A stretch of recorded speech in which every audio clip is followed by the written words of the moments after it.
Le marché aux poissons du village chinois, un lieu incontournable du quartier. Dina vend ici la production de son mari depuis 20 ans.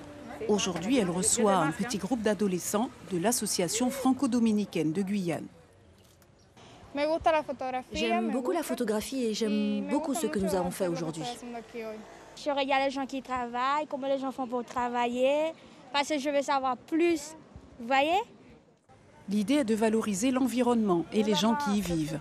Les membres de l'association ont dû être imaginatifs et faire de petits groupes.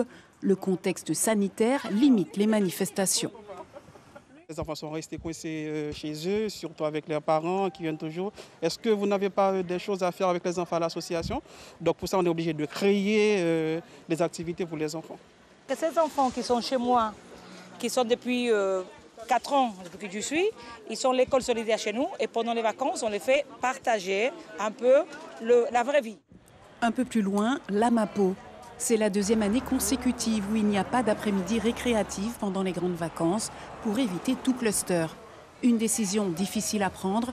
L'association Saint-Martin-de-Porez est depuis 40 ans une institution dans ce quartier très populaire où beaucoup de familles vivent en dessous du seuil de pauvreté.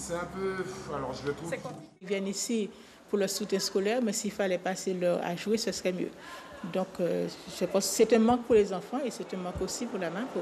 On a préféré garder notre activité d'aide humanitaire, mais la partie ludique avec les jeunes, amusement, on l'a mis en suspens. Et puis on se concentre sur autre chose, par exemple sur la rentrée scolaire.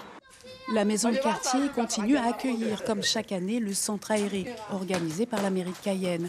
Mais il a fallu, comme partout, réduire les effectifs. Seulement 10 enfants contre plus du double avant la Covid.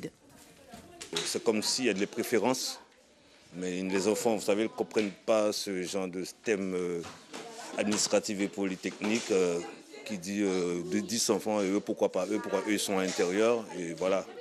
Mais à partir de ce week-end, les frères de la Crique organisent des manifestations qui devraient fédérer tout le quartier. L'association a également prévu des sorties. 80 jeunes devraient en bénéficier. Nous allons faire un tournoi de foot et après nous allons enchaîner sur les sorties en milieu rural, touristique, les plans d'eau, les criques, île du Salut, les choses comme ça. Toutes ces associations font tout pour occuper un maximum de jeunes, en espérant que le coronavirus ne soit plus qu'un mauvais souvenir l'année prochaine.